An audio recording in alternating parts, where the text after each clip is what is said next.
コロナが茶番劇だったんじゃないかということが証明されようとしています。大阪での専門家会議で吉村知事が専門家に対し、緊急事態宣言も営業自粛も全く効果がなかったのかと聞いたところ、データを見る限り関係なかったと思いますと答えたと。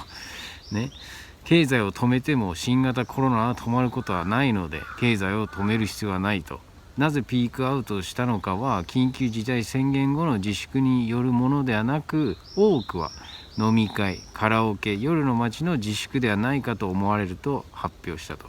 10日経てば、ウイルスの量っていうのは100分の1になって、なので感染者から出るウイルスが100分の1になれば他者にうつることはないと。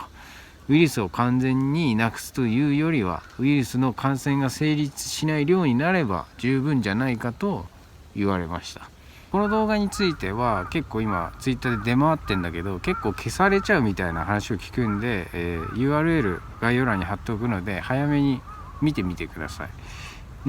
てか最初は分からなくて、コロナについて分からなくてしょうがないっていうところはあるんだけど、ここまで来るのにこんなに時間かかるもんなのかなって、検査の結果出すのにそしてこの動画が出てるのにニュースでやらずにいまだにコロナって騒いでるよね。自粛によって泣く泣くお店を畳むことになったところもたくさんあるのに、そういう報告っていうのはテレビで取り上げないでフェイスシールドをする方向に持っていく日本のメディアっていうのはどうなんでしょうね。責任取りたくないのかもしれません。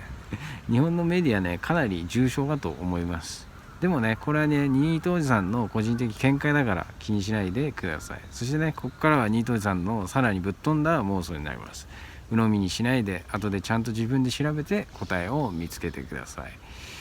第2波についてなんだけど、テレビでは未だに第2波って言ってるよね。これに関してニートおじさんも正直第2波来ると思います。ただこの第2波っていうのはコロナのことを言ってるんじゃなくて、誰かによって起こされる第2波だと思います。新しいウイルスなのかによるものなのか分かりませんが、メディアが第2波と騒いでいるうちは来る可能性高いと思います。なので気をつけてください。このチャンネルを見てくれてる方っていうのは目を覚ましている方が大半だと思うので大丈夫だとは思うんだけど、そうでない方っていうのは第2波が来て1度目よりも亡くなられた方が増えた場合、確実にコロナのせいだと思うと思います。だけどそうじゃないと。もし第2波で死者数が前回より増えたなら、それは確実にの影響だと思います。なぜか、前回も言ったんだけど、コロナで亡くなられた方が多い国っていうのは先進国です。日本も始まりだしてるみたいなので、ただの風邪と言われ始めているコロナで亡くなる方が前回よりも増えた場合はの影響じゃないかと思います。今回でコロナに対する抗体っていうのができている人も少なからずいるわけだし、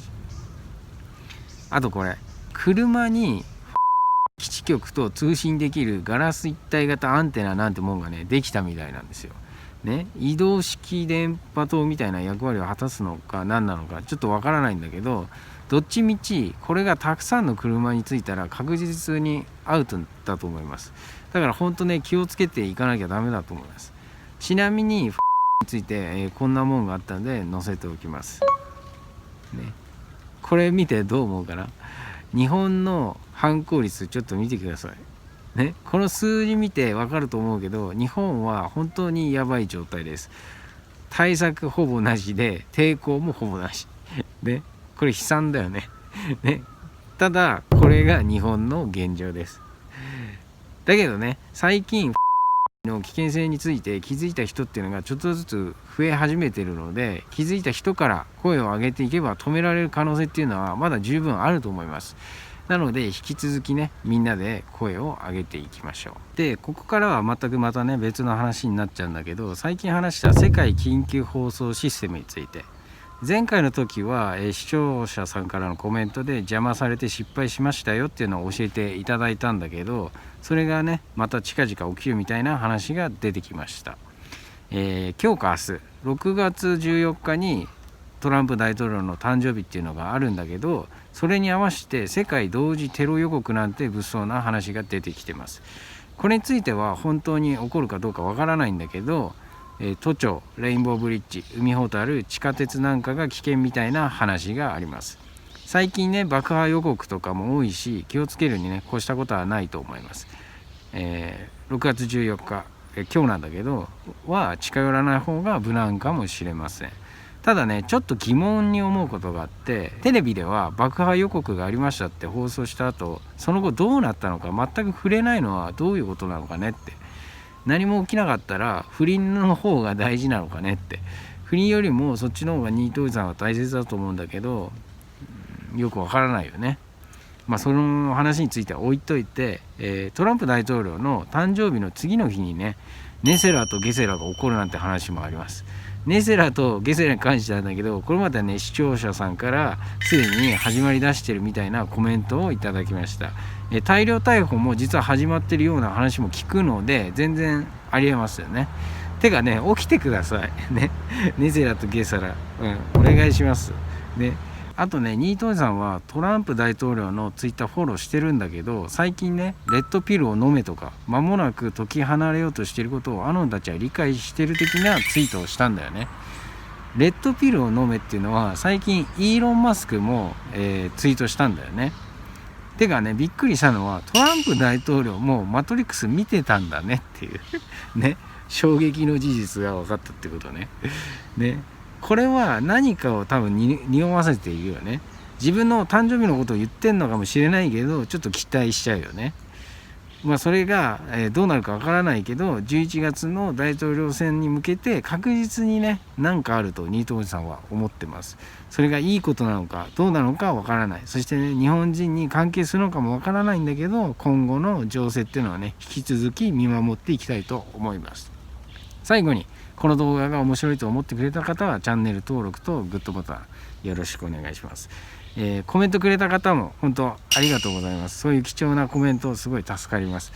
そういうのがね、ニートおじさんの励みにもなりますから、今後ともよろしくお願いします。ということで今日はここまで。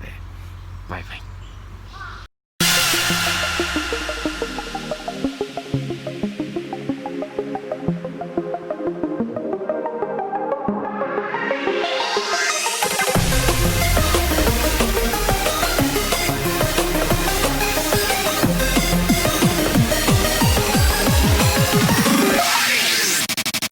次頑張れ。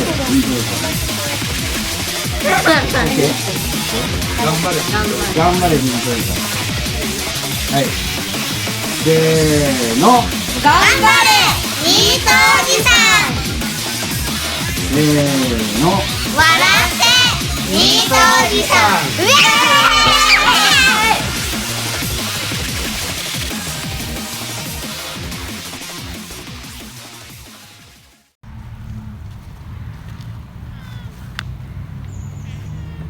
うん。